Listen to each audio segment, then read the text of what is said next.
At my 21st birthday dinner, my aunt asked, "What did you decide to do with the $3 million? What $3 million? I asked. We were all sitting around our dining room table eating Mom's lasagna. The settlement money, Aunt Christy continued, looking confused. From the hospital accident when you were a baby. You were supposed to get all of it when you turned 21. My mind went completely blank. I had no idea what she was talking about. Mom and Dad started glaring at Aunt Christy, like they were telling her to remain quiet. Aunt Christy, I think you're confused, I said, trying to laugh it off as maybe a joke. I don't have any money, let alone $3 million. I work at Target. You never told him about the settlement? Aunt Christy asked my parents, starting to look pissed. Mom stood up fast and started clearing plates even though we weren't done eating. Christy, stop right now, she hissed. This is none of your business. Dad stood up too. Christy, you need to leave, now. But Aunt Christy wasn't backing down. When you were 1 year old, she said, turning to me, the hospital gave you the wrong medication. Your heart stopped. Your kidneys failed. You were in a coma for a week. Sarah, shut up, Mom screamed. Dad tried to grab Aunt Christy's arm, but she pulled away. He deserves to know, she shouted back. I saw Dad's water glass shaking in his hand before it spilled all over his pants. After you recovered, Aunt Christy continued quickly, your parents sued the hospital. They won $3 million. The money was put in a trust fund for you. Your parents were supposed to manage it until you turned 21. Until today. I started thinking about my life. I have been working since I was 16, sharing a crappy apartment with 3 roommates so I could one day afford college tuition. My parents never helped with bills. They always claimed that they were struggling. Wait, I said, my brain finally catching up to what was happening. If there were $3 million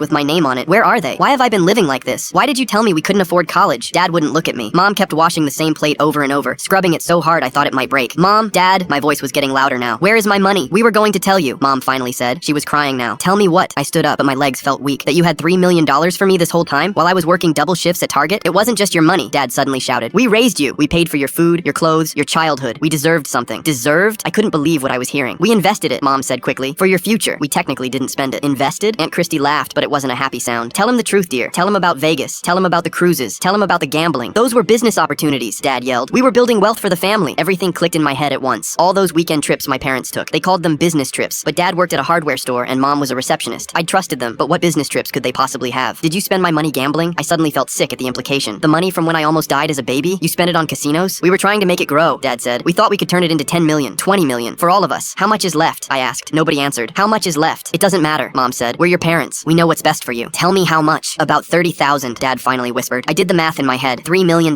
minus 30,000. They spent $2,970,000 of my money. You could have just left it alone, I said, my voice breaking. I could have lived securely. I could have gone to college. I could have had futures. But you chose slot machines over your own child. Mom sobbed harder, like that would make it better. You watched me struggle every single day, I said. Tears burned my eyes. You watched me come home exhausted. You watched me count quarters for gas. You watched me wear shoes held together with duct tape. And you were spending my millions on slot machines? The dining room felt like it was spinning. We're still your parents, Mom tried. No, I said. Parents protect their children. My parents wouldn't have stolen from me. Aunt Christy stood next to me. I've already called my lawyer, she told my parents. We're going to court. You're going to explain where every penny went, and you're going to pay it back. Dad's face went pale. We can't pay back $3 million. Then you'll sell this house, Christy said. You'll sell your cars. You'll sell everything you bought with his money. Or we're calling the police. They finally understood what they had done. They had lost their son over money that was never theirs.